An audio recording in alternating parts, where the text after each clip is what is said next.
Well, welcome to Spindle City Straight Talk. I'm CJ. And I'm Chip. And we have an interesting show for you today. As we've been talking about over the past couple of shows, I had filed a complaint with HUD in regards to the Fall River Community Development Agency. Now, in filing that complaint, Mr. Dion was required to file a response to the complaint that was prepared, and he did that, and I received his copy yesterday. Here it is. Very large copy. Pictures, everything. But I had a meeting with him on Monday, and we discussed several of my major concerns. The first of which was the Fall River Office of Economic Destruction. And my problem was they pay 45% of Ken Fiola's salary and the salaries of all the employees of the Fall River Office of Economic Destruction and Jobs for Fall River, which is their mother company, I guess. And I asked how that's benefiting Fall River. And the beneficiaries are supposed to be low-income individuals. And those are the guidelines to receive that money. But there is no guideline for proving effectiveness. And that was my big concern, was that there was no guideline for proving effectiveness.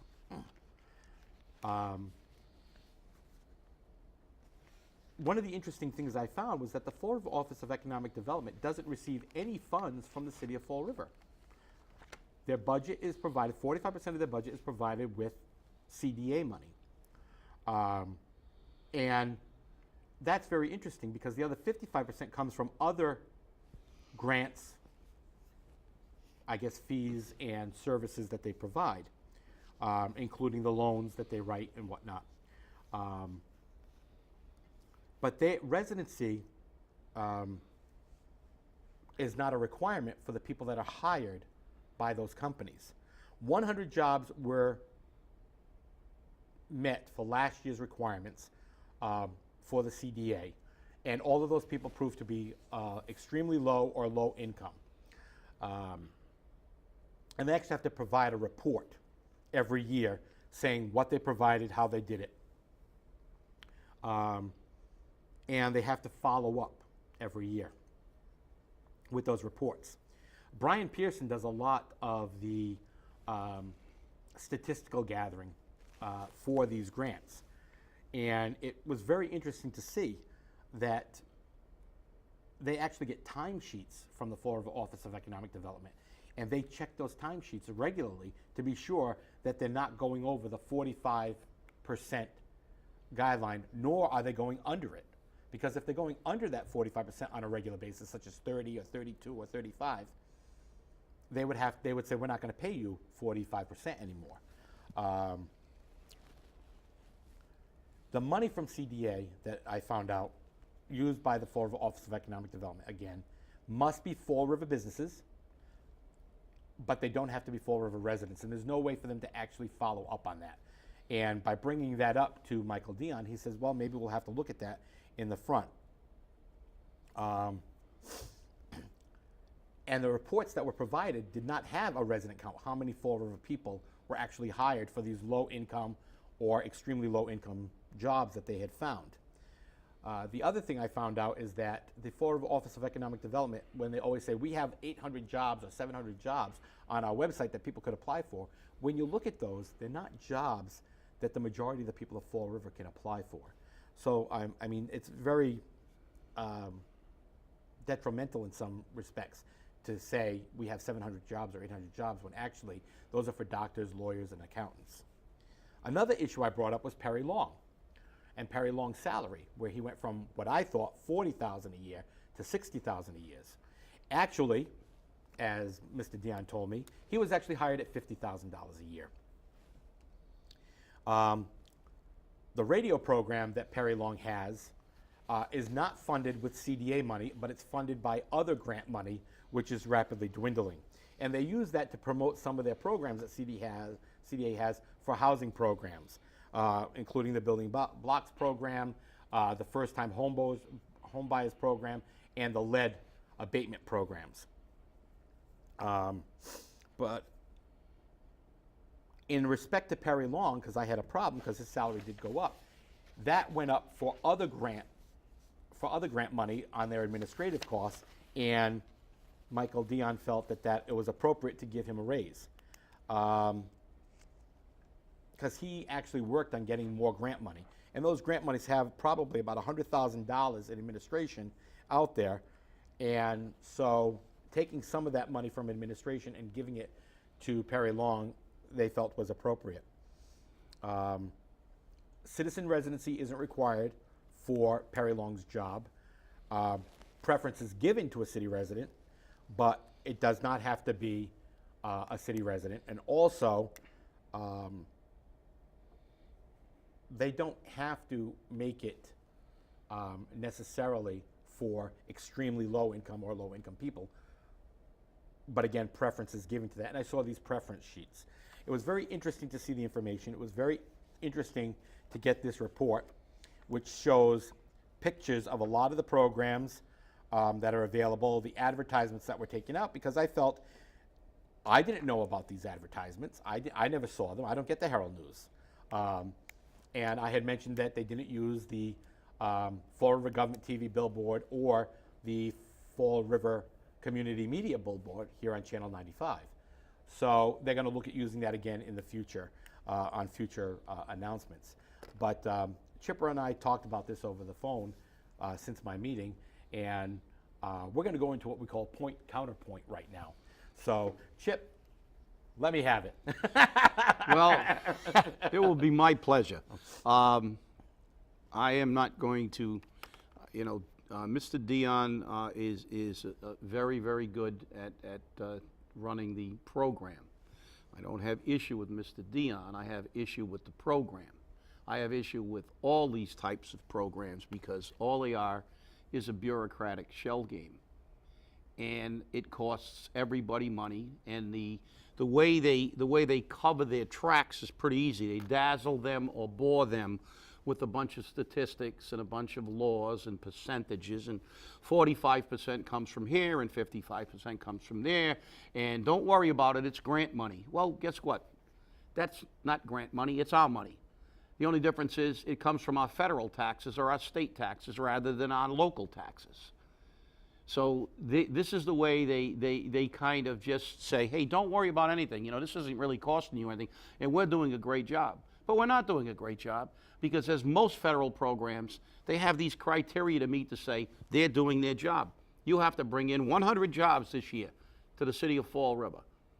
But on the other side of that coin, it doesn't matter at all if you lose 3,000 jobs because we only care about the jobs you bring in.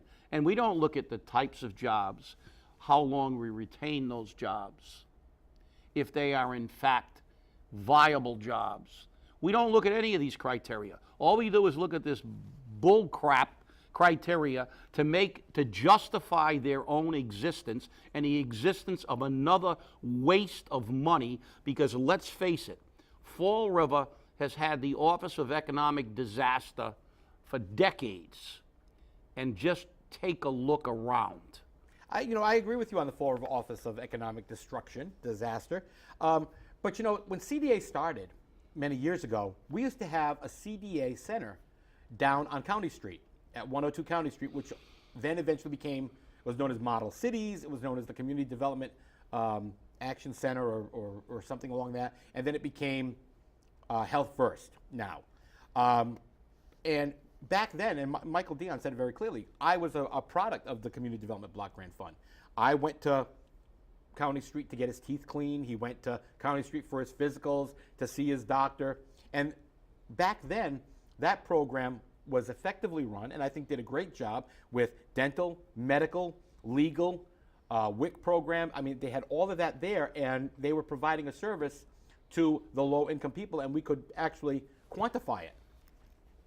But now we see all of these things that they're doing, like park benches and building parks, and those meet the requirements. Even though they say they're not meeting budget needs, city budget needs, it does seem that way at times.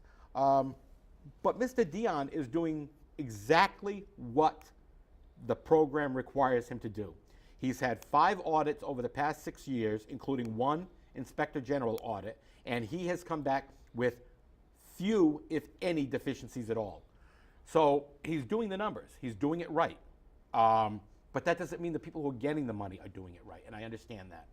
And again, how can you say that Fall River Office of Economic Development is worth $380,000 a year out of community development block grant money when he's not retaining any jobs? Yes, he brought in 100 jobs, probably low-paying jobs, because in what I looked at on the list, they actually listed the jobs.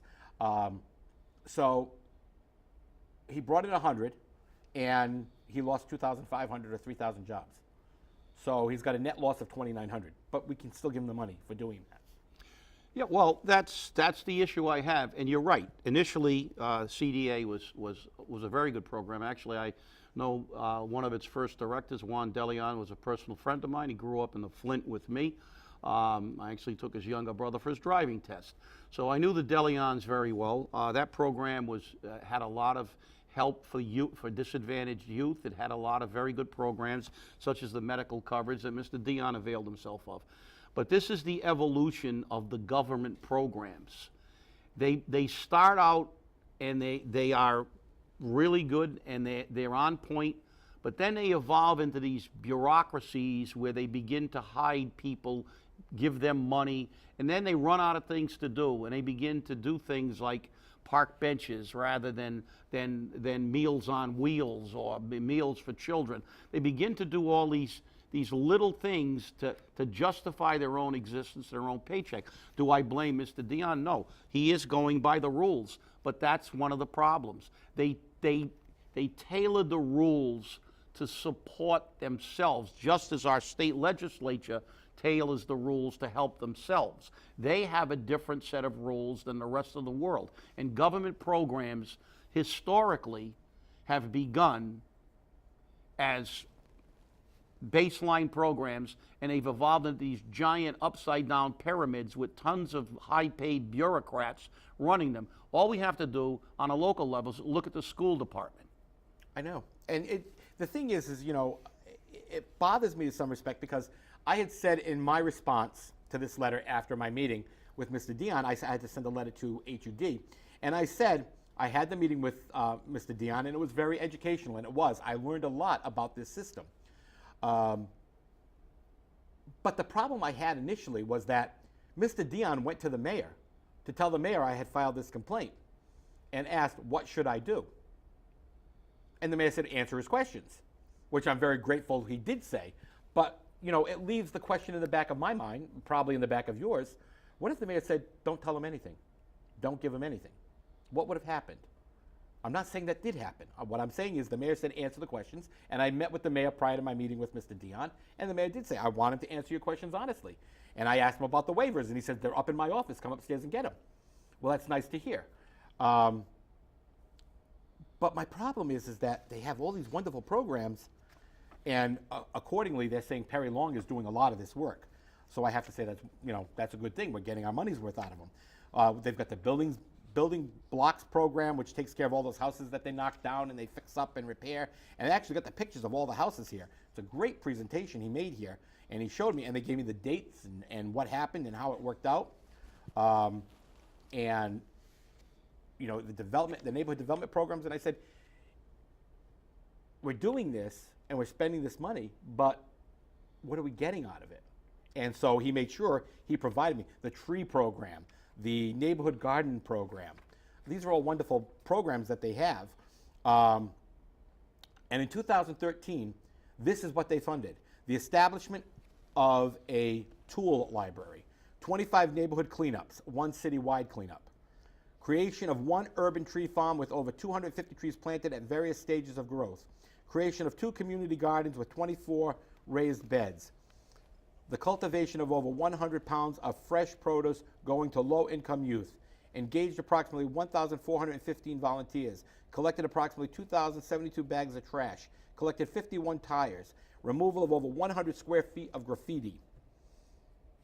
In 2014, the grant funding will allow for 25 city blocks to be revitalized, 60,000 pounds of trash removed, 5 green spaces created and enhanced, 2 citywide cleanups conducted, 12 first Saturdays of service projects conducted with a focus on removing 500 square feet of graffiti.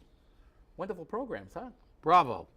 Bravo. However, my counterpoint is, why is a federal agency doing planting trees in Fall River, cleaning up Fall River? Why isn't Fall River cleaning up Fall River? Why do we need these things? Why aren't federal programs earmarked to do things that Fall River doesn't do? This is the whole problem. We end up with duplications of effort and redundancies all over the place, as we have in the school department. As I said, on our local level, now we have deans of students and principals and assistant principals and watchdogs for the assistant principals and whatever you want to do. And what that translates to is a waste of money. Is this program doing things? Yes. But what are they doing? Put it in perspective. And what are they doing it with? More of our money, more of our tax dollars. They're taking federal funds now, which come from our federal tax dollars. Now, we've heard about the neighborhood groups, and we've seen how the mayor kowtows to the neighborhood groups. Why aren't the neighborhoods taking care of the cleanups in their neighborhoods? And, I had that conversation with the mayor, too, because, he has individuals which are very active, and they're very connected to the mayor. And even now, they say the mayor isn't doing anything wrong. Take away the health plans and make them GIC. Those are all fine, that they're saying. I'm not saying that they are. And you have one neighborhood which, fixed up a park, had it renamed. They clean up the neighborhoods. But they have a soup kitchen and a food pantry in their neighborhood, and you never see one of those people from that neighborhood group there. And it's right in their neighborhood, servicing their people in their neighborhood. Don't you think that would be more of an active participation from the neighborhood group instead of going out and collecting trash? Oh, absolutely. I mean, the fact is that as I said, my point is there are certain things that a government is responsible for. That is the public safety, the public good. Now we have to pick up the trash. We don't need the bubonic plague sweeping Fall River. We already have enough of the political hack plague sweeping Fall River. We need to protect our people from crime. We need to educate our people, but we don't need to do that by wasting money. These have to be priorities, and they are the obligation, in my opinion, of government to provide. This is why we pay taxes. Well, I'll give you one, and again, I'm playing devil's advocate here. But that CDA money helped buy fire engines. It helped buy fire department equipment. Did it not? And you are 100% right, and that goes back for literally decades. There was a time that the Fall River Fire Department, for over 20 years, had never purchased an engine with city money. And it was always done with CDA money. Is that a good thing? No. And I will tell you why.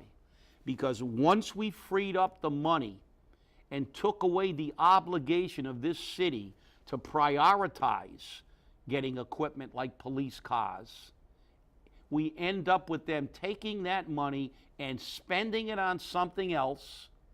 And then when it comes time that you have to pay for your own fire engines and for your own police cars, the taxpayer takes the hit again.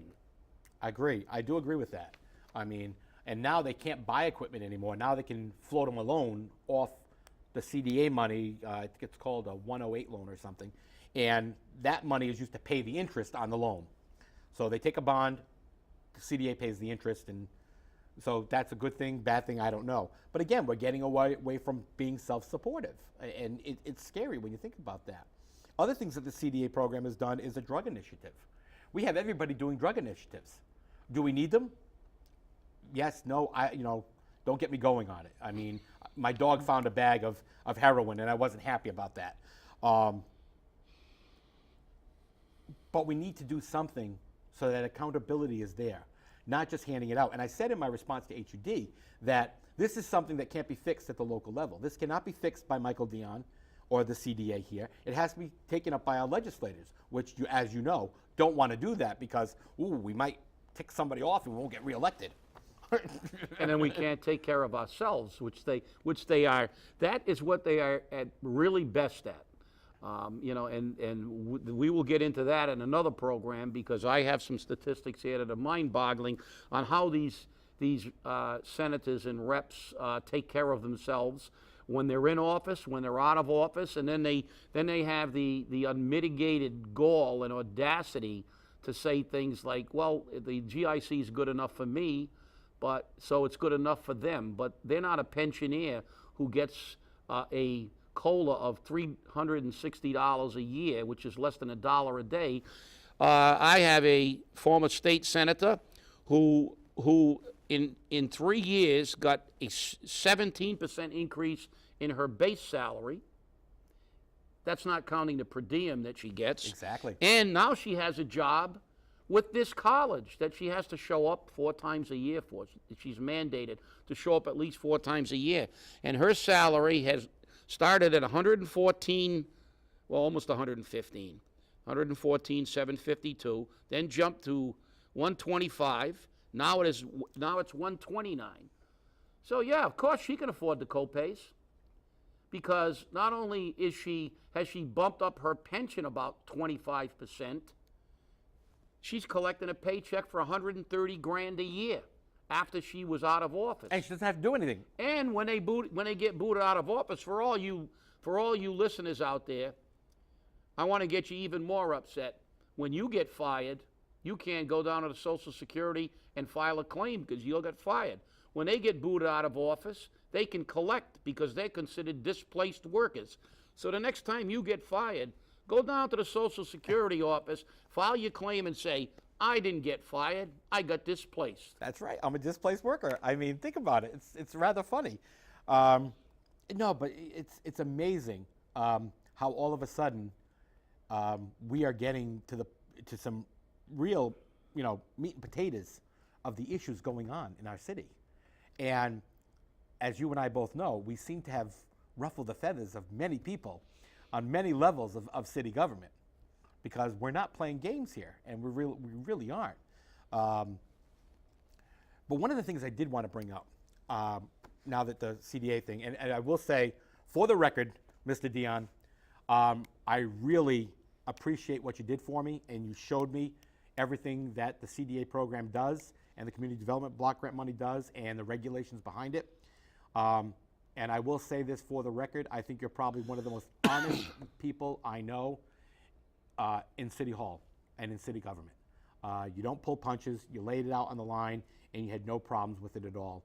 And you didn't take this personally, as neither did I. Because again, business is business, personal is personal, and that's the way it should be. But I want to commend you on your job and what you do for the city. I received a couple of phone calls yesterday, and I spoke with you about it as well, in regards to what's going on with these negotiations with the fire department. What is happening here?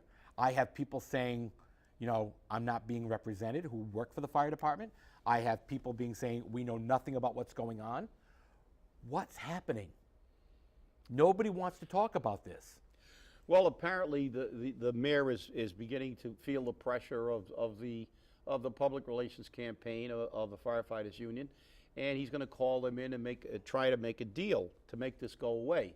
I think to be perfectly truthful, I think he's afraid that they will be involved in a recall if he doesn't make a deal, and he realizes that they were instrumental in getting 10,000 signatures after the Coogan debauchery, and to remove the fire chief. So I don't think he wants. I think he realizes he's getting a lot of scrutiny, a lot of heat. As with you, I'm kind of in the dark now. I know that there are talks going on. I've heard some rumors, and we can't say, we will never represent rumors as facts here. I have heard rumors about an increase in the manning to a number which actually was a number that I had stipulated in my discussions with him, and also when I talked to the executive board of the fire union. We have a lot of talk. I guess we'll know more by tomorrow, because I have been told there is a union meeting tonight, and I guess whatever has gone on between the mayor and the president and vice president of the union in their talks, and I believe they had a talk yesterday morning while we were meeting on the insurance. I believe that we will get some feedback from the people who were told what went on at the union meeting. But isn't there a question about how this is being done?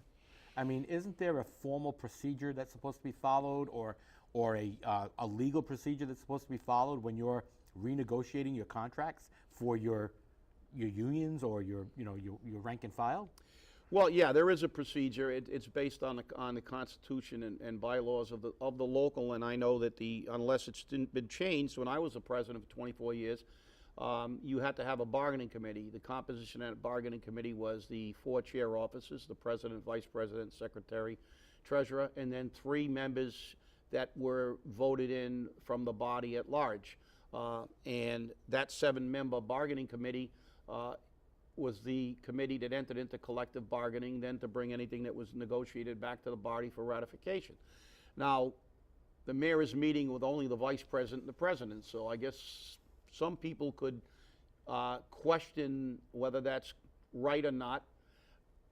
I can't really say, because if they meet with him and he proposes some issues that are bargainable, if they didn't agree to them and they said, okay, now that you've proposed this, we're going to bring it back to the membership, and if the membership agrees we want to talk about it, we will create the bargaining committee, then it's okay. If they say, we're going to do this without going through the bargaining committee, then it's a question of impropriety. It's very interesting. It's amazing the stuff you learn from you, Chipper, I'll tell you. 24 years as a union president, you kind of know the ins and outs of this, so it's always nice to have an expert on hand to handle these questions. It's going to be interesting to see. Just for people out there to know, the real estate committee is meeting next week, and I received the documents on it already. 2 of the properties have already been transferred to the city for $175,000. One the city didn't pay for at all. And now the city is going to discuss possibly taking the other unit, the other pieces of land by eminent domain. My question is, who's paying for it? Where's it coming from? I think that's a great question, because I don't think either of us have any idea, and I'm not even sure if the city has any idea. They don't. There's no idea. And the funny part about it is the diocese said, we'll meet with you and discuss it. So why would you even slap them in the face and say, we're going to take it by eminent domain? I know why. Emerald Godet. Well, that's my issue with the thing. We as much, if I did, I may disagree with the mayor on most things, and I may disagree with the council at times. However, my disagreement is based on the issue at hand and the decisions they make as our elected representatives. If they're not representing us in our best interest, I will be there complaining. However, when someone from the citizenry basically dictates what the city is going to do, not the city council or the mayor, who are our elected officials, then I have a problem with maybe having undue influence because they're from a neighborhood group, and this has always been a problem with me. I don't like this concept. We had neighborhood groups for years. They pleaded their case, and the decisions were made by the mayor or the city council. Now it seems that they are a political faction, and they have their own agenda, which is compartmentized, and I don't believe that's good for the city as a whole. I agree. Well, thank you for watching, and we'll be back next week with another show, and actually it's probably going to be later on this week, now that we're going to 2 shows a week. So thank you for watching. Have a great day. Stay active.